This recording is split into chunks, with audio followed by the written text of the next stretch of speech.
That Right, right. And Carl, you got a physical example of it, but how many women verbally tear up their house by tearing down the mhm. man? Look at the you were a real man, we'd have a better car than this.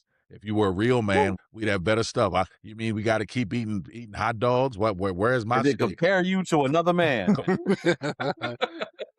Oh yeah, Can I get a that's an witness? easy number two. Yeah, that's an easy number two versus talking to a man as a child. Yeah, you start comparing him to another To guy. another man, yeah, but see, but these things have Ooh. become commonplace in relationships, and it's is destructive at the highest level because women, just like you all, don't like certain things that we say, and you hold on to it for years. You compare a man to another man, and you have literally undercut him. And honestly, and we can talk about this later on, but I don't know how you come back from that. I'll be honest with you. It takes a lot because that level of disrespect will drain a man, Well, and yeah, it will. because if you do that, in your mind, you're always thinking that you value that other man more than you value me. There's absolutely no respect there. Right, So every time you're looking at me and anything I do, you're thinking that man is better. And right. I don't know how you can have a home like that. But what goes along with that, Barry, is that he also then thinks all you're doing is using him because you really want to be with that other man, but you're settling for him. You see what I'm saying? So that's the other part of that. So it's not just that you are deferring to that other man, but you're also saying all I am is just a free meal. And if you can get a free meal from someplace else, you most certainly will. You see? Yeah. But that's Yeah, what happens. Not that's a mm. perspective. But that's what happens, and so, Carl, you got a real physical manifestation of the disrespect, which in and of itself is crazy. I mean, that's just crazy. I don't even know how to other say it other than that. That's just crazy. Did you But call the imagine. cops?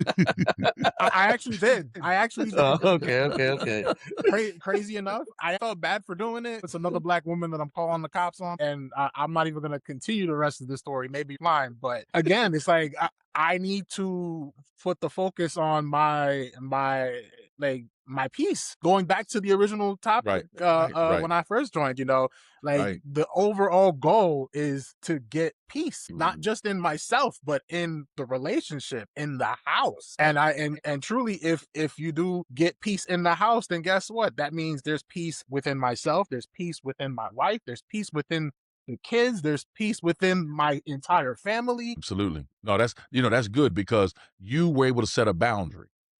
Now, Mhm. now, sadly, you not sadly, but you were able to actually say, I'm better than this. I'm not even gonna live in this kind of environment. And that's a blessing because some guys would have said, like you said, Barry, ooh, she really loves me. Ooh, that's some passion right there. You can't beat that passion. That's real passion right there, Look at and her, you and she's you so cute. She's so and that's cute when something. she mad. You like that little crinkle? You like that little crinkle? Oh Exactly. man. But at some point we have to set boundaries. We have to set boundaries and Yes. say this is not how these things are going to go. And men, that's where you have to really have a vocabulary to be able to say this is why this is a problem for me. And that's not a negative thing either. That's not a No. negative thing to be able to say that. But we do ourselves a disservice when we don't take the time to really express, hey, listen, I know you like what you're wearing, but I got to let you know that if you go out in that disrespects me, not because I'm insecure, but because you're sending a message to everybody else that this is the kind of man I am that would have his woman go out of here dressed like this. Oh, And go ahead. I think it's your man. It's Right, what your man is comfortable with because another man might be comfortable with it, but right, your man is not comfortable with it. And, he should come to you with love. right. He shouldn't talk to you like a child, but at the same time, you should be honoring your man like he's honoring you. That's right. Exactly. Exactly. Because if not, what ends up happening is you go out in that and the man, instead of enjoying himself, he's watching all the men that look at you. And it's almost like it's a a dagger stab at him. Every man he looks, every man he sees look you up and down and focus on your private areas. And he has to endure that. That's like a knife jab in his heart over and over and over again. And ladies, you got to understand that, because that's true. There's such a level of disrespect that has been built into the culture.